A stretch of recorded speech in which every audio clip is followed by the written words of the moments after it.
Aujourd'hui a été le pire jour de ma vie. Il n'était pas encore midi et je commençais déjà à péter les plombs. La raison ? Je perds des choses. Tout le temps. L'argent, les vêtements, le téléphone, les cartes de crédit. Je suis sûr que toi aussi. Mais ça suffit maintenant. Il est temps de mettre fin à tout ça. Je me suis donc réveillé à 7h du matin et j'ai préparé du café. Les cris de mon patron résonnaient encore dans ma tête. Il m'a hurlé dessus hier pour une espèce de rapport financier que j'avais paumé. Le café était prêt et à ce moment-là, ma banque m'a appelé pour me rappeler mon emprunt vis-à-vis de l'appartement. Mais les vrais problèmes ont commencé dès que j'ai ouvert l'armoire. Je ne trouvais pas la chemise blanche que je mets tout le temps pour aller au boulot. J'ai vérifié le panier à linge sale, dans une autre armoire, sur le canapé. Rien. La chemise s'était volatilisée. Elle avait complètement disparu. J'ai donc enfilé une chemise hawaïenne. Puis, je n'arrivais pas à trouver mes chaussettes. Une seule chaussette, plus exactement. J'ai ouvert la commode, j'ai regardé sous le lit, j'ai regardé dans la salle de bain, dans la cuisine, sur les chaises, dans les poches de mon jean. On aurait dit que la paire de chaussettes avait rompu à tout jamais. Il était presque 8h et je n'étais même pas encore habillé. Heureusement, j'avais encore une autre paire, mais l'une d'elles avait un trou. Tant pis, après tout, ça ne se verra pas sous mes chaussures. J'ai préparé mon sac et j'étais sur le point de partir quand... Oh non, mais où sont mes clés ? J'ai mis mon appartement sans dessus-dessous en moins de 2 minutes et j'ai fini par remarquer que les clés étaient dans ma main pendant tout ce temps. J'avais déjà 10 minutes de retard, alors obligé d'appeler un taxi. Mais il me fallait un téléphone pour cela. Alors, où avais-je bien pu le mettre à présent ? J'avais reçu un appel de la banque et je l'ai posé. Où ? J'ai commencé à le chercher dans la cuisine, dans la poubelle, dans l'armoire de cuisine, dans le lave-vaisselle et même dans le frigo. Il m'a fallu 10 minutes de plus pour finalement le remarquer sur la table, à la vue de tous. Mais comment c'est possible ? J'ai ensuite quitté la maison pour attendre un taxi. Mon patron m'a appelé, j'avais trop peur de décrocher, alors j'ai mis mon portable en mode silencieux. J'imaginais le scénario de mon arrivée au bureau et le visage furieux de mon patron. Oh purée, il me fallait une carte d'accès pour entrer dans le bureau. Mais où était-elle ? Probablement quelque part dans l'appartement. Je suis reparti à la maison pour la chercher.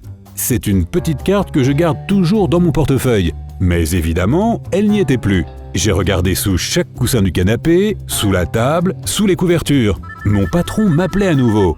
J'ai décroché et je lui ai menti en disant que j'étais coincé dans les embouteillages. Finalement, j'ai trouvé ma carte d'accès dans le pantalon que je portais la veille au travail. Je suis enfin sorti de mon appart pour voir mon taxi partir. Le chauffeur avait attendu trop longtemps.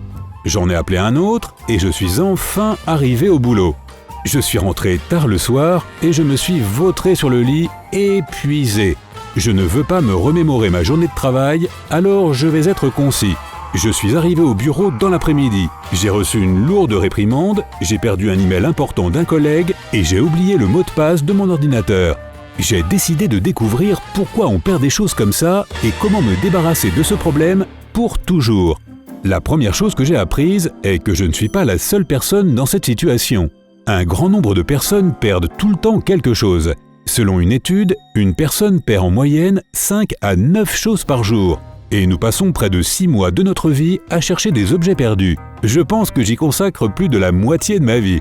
Voici donc des life hacks que j'ai appris. 1. Réfléchis bien à la chose que tu as perdue avant de t'endormir, dans tous ses détails. Rappelle-toi les événements auxquels cette chose est associée. Ainsi, tu programmes le cerveau pour qu'il cherche cette chose et tu peux voir certains symboles ou messages de ton subconscient pendant ton sommeil. Ces conseils peuvent te mener à un objet perdu le lendemain matin. Par exemple, tu as rêvé d'orchidées ou de marguerites. Ces fleurs sont imprimées sur ton déodorant. Ainsi, ta montre perdue pourrait se trouver sur l'étagère à côté du déo. 2. Deviens ami avec les choses. Si tu perds souvent le même objet, clé ou carte de crédit, alors investis davantage d'émotions dans ces objets. Accroche un porte-clés sympathique aux clés et mets ta carte dans un beau portefeuille neuf. Nous manipulons les choses que nous aimons avec plus de soin. 3. Assume tes responsabilités. Le cerveau a peur et n'en veut pas, parce qu'être responsable de ses actes est stressant. Supposons que tu aies perdu un document important ou une clé USB au travail. Tu penses peut-être que quelqu'un l'a prise ou volée. Tout le monde est à blâmer, mais pas toi. Ne rejette pas la faute sur les autres. Reconnais que c'est ta faute et assume tes responsabilités. Si nous prenons conscience de notre étourderie, il nous sera plus facile de nous en débarrasser et de prendre le contrôle de nos vies. 4. Astuce psychologique. Bien souvent, nous ne pouvons rien trouver à cause de la panique. On pense que l'objet peut être n'importe où, mais pas à proximité. Il est important de comprendre que les choses que tu as perdues se trouvent dans un rayon de quelques mètres, alors reste calme et il te sera plus facile de les retrouver. Tu peux aussi imaginer qu'un fil invisible spécial te relie à la chose perdue. Il est possible que ton intuition t'aide à suivre ce fil correctement. 5. Entraîne ta mémoire et ton attention.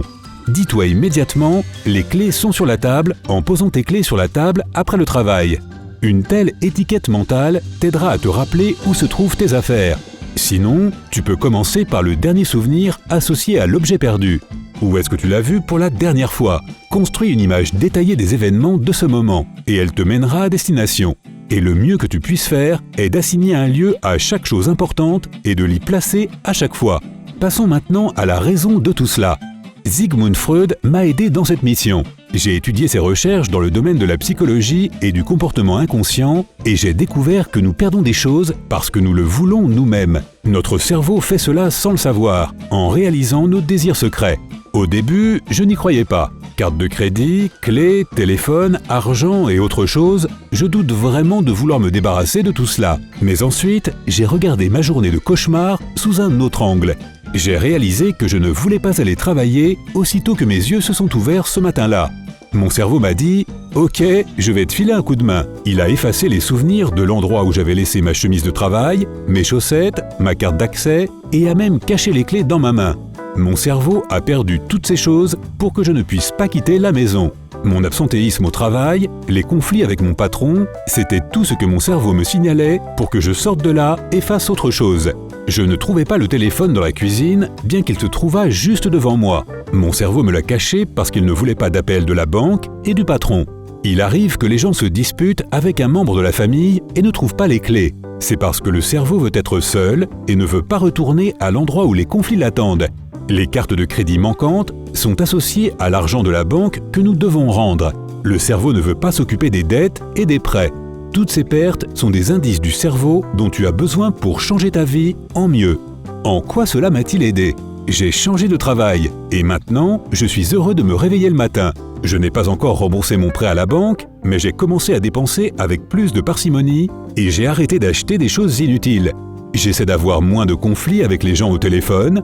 En conséquence, je suis devenu plus heureux et j'ai cessé de perdre mes affaires.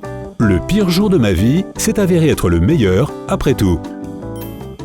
Si tu as appris quelque chose de nouveau aujourd'hui, alors mets un like à cette vidéo et partage-la avec un ami. Et voici d'autres vidéos que tu devrais apprécier. Il te suffit de cliquer à gauche ou à droite et de rester du côté sympa de la vie.